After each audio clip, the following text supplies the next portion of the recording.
Hello friends, अस्सलाम वालेकुम। मैं हूं ज़र बलोज़ादा। उम्मीद करता हूं कि आप लोग फिट फॉट होंगे। आज हम एक बहुत ही इंपॉर्टेंट टॉपिक पे बात करने जा रहे हैं। आप लोगों ने अक्सर अलायंसेस के बारे में सुना होगा कि फ़लाँ फ़लाँ स्टेट्स का अलायंस है।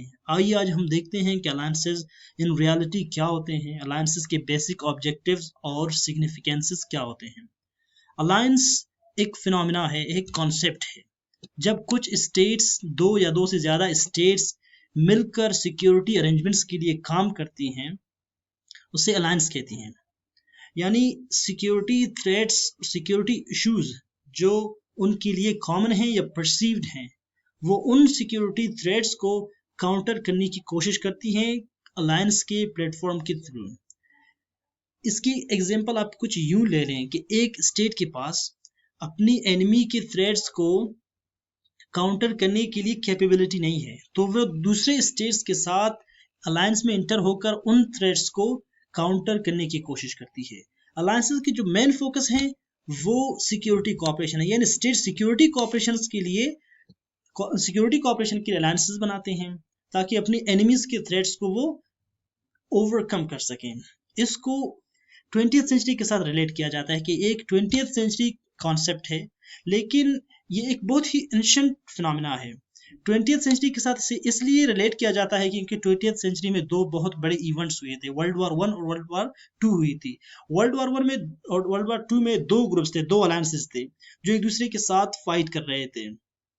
वर्ल्ड वॉर वन में एक तरफ Italy, Germany, Ottoman Empire, Austrian Hungary और दूसरी तरफ रशिया, फ्रांस और ब्रिटेन था, जो जंग में एक दूसरे को एक अलायंस, दूसरे जो दुश्मन अलायंस है उसके खिलाफ उन्हें असिस्ट और हेल्प आउट कर रहे थे एक दूसरे को। तो अलायंसेस के बनाने का मकसद यही है कि स्टेट अपने सिक्योरिटी थ्रेट्स को एक दूसरे के साथ मिलकर ओवरकम और काउंटर कर सकें। अलायंसेस के दो टाइप्स हैं, एक फॉर्मल टाइप है, एक फॉर्मल है और दूसरा इनफॉर्मल अलायंस है। फॉर्मल अलायंस, इसकी एक क्लियर एग्जांपल नेटो है।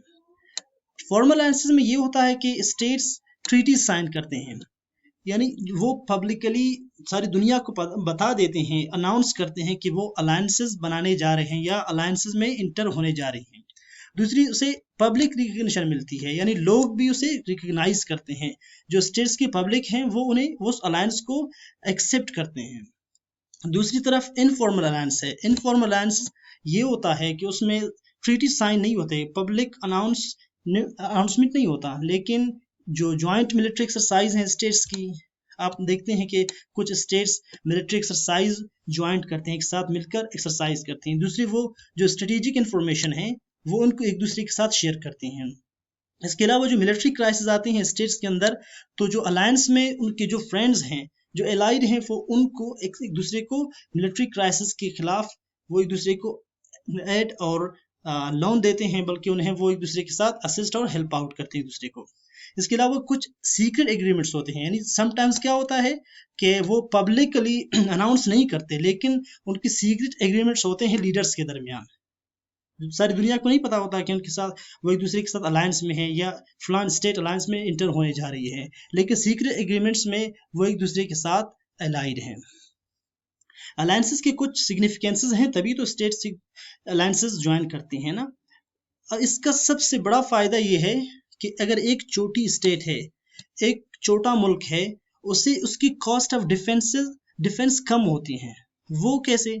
कि अगर एक छोटी स्टेट है, एक छोटा मुल्क है, जैसे कि मालदीव को ले लें, नेपाल के ले लें, इनके पास इतनी बड़ी मिलिट्री नहीं है, कि मिलिट्री कैपेबिलिटी नहीं है, उनके पास वेपन्स नहीं है, इनके पास बहुत बड़े जो यूरेनियम बम होते हैं या हाइड्रोजन बम होते हैं वो नहीं होते कि वो दूसरे अपने जो उनके थ्रेट्स हैं, दूसरे उनके एनिमीज की तरफ से उनको वो काउंटर कर सकें। तो फिर क्या होता है कि वो जब पावरफुल स्टेट्स के अलायंस को ज्वाइन करती हैं, तो उनकी जो कॉस्ट ऑफ डिफेंस है, उनकी जो इंफ्रास्ट्रक्चर है, उन्हें ज़रूरत नहीं होती कि वो बहुत बड़ी मिलिट्री बनाएं और वेपन्स वो डेवलप करें, बल्कि जब उनके अलायंसेज बड़े स्टेट्स के साथ है, तो फिर वो अलायंसेज का मतलब ये होता है कि एक स्टेट पर अटैक, सारे स्टेट्स पर अटैक कंसीडर किया जाता है।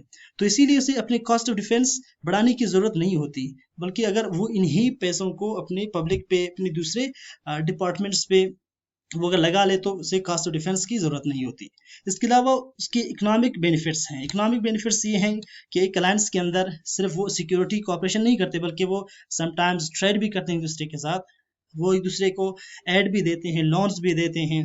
और अगर एक स्टेट अपनी सिक्योरिटी को, अपनी जो मिलिट्री डिप्लॉयमेंट दूसरे स्टेट में करती है, तो वो उस स्टेट को वो पे कर रही होती, यानी वो सालाना वो लाखों और करोड़ों डॉलर्स उसे वो पे करती है। तो इससे इकोनॉमिक बेनिफिट्स भी एक दूसरे को हासिल होती हैं अलायंसेस के अंदर।